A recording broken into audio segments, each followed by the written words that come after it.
Saudi Arabia, Indonesia, Vietnam और 12 और देशों ने अपना इंटरेस्ट दिखा दिया है इंडिया के ब्रह्मोस मिसाइल में।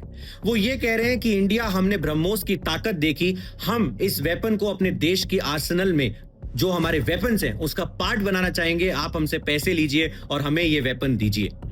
आपको समझना पड़ेगा, ब्रह्मोस मिसाइल इंडिया और रशिया की पार्टनरशिप से बनता है, जिसमें 50.5% इंडिया की पार्टनरशिप है और 49.5% रशिया की। ये मिसाइल का सेकंड वर्जन ब्रह्मोस 2 आ रहा है, जिसकी रेंज 1500 किलोमीटर है।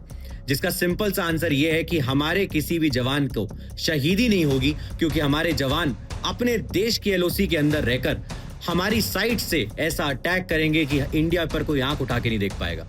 आप एक और बात समझिए, ब्रह्मोस, ब्रा का मतलब होता है ब्रह्मपुत्रा, मोस का मतलब आता है रशिया से, जिसका मतलब है मॉस्को।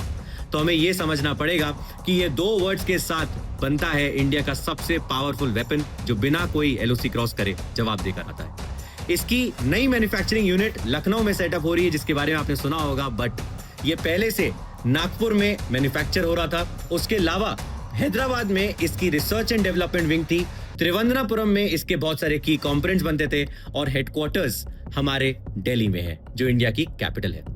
इसके साथ एक और गुड न्यूज है कि रिपोर्ट आ रही है कि बाय 2025 एंड इंडिया $5 बिलियन का ब्रह्मोस मिसाइल एक्सपोर्ट करेगा, और बाकी डिफेंस इक्विपमेंट्स के साथ। और जब हमारा ब्रह्मोस 2 बन के रेडी होगा, तब ये नंबर कहां जाएगा मुझे और आपको बताने की जरूरत नहीं है, ना जानने की, हम देख लेंगे अपने सामने।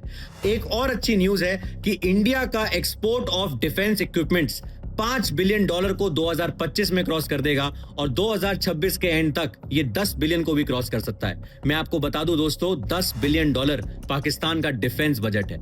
इसके अलावा इस वॉर में इंडिया का अगर निफ्टी का इंडेक्स देखें डिफेंस का, तो वो ये कहता है कि जब से ऑपरेशन सिंदूर शुरू हुआ है, तब से वो 13% इंक्रीज हो चुका है।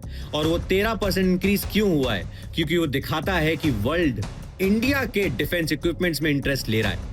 वर्ल्ड ये चाहता है कि इंडिया से अब एक्सपोर्ट्स हो। इसलिए हम सबको ये जानने की जरूरत है कि इस वॉर में इंडिया की जीत खाली एलओसी पर नहीं हुई, खाली जो हमने अटैक किया बिना सिविलियंस को वॉर करते हुए उससे नहीं हुई।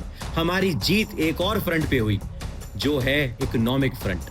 हमने इकोनॉमिक फ्रंट पे ये दिखाया कि इंडिया वर्ल्ड की चौथी सबसे बड़ी अर्थव्यवस्था, इकोनॉमिक पावर बनने जा रहा है, और 2028 तक हमें तीसरी सबसे बड़ी पावर बनने के लिए कोई नहीं रोक पाएगा।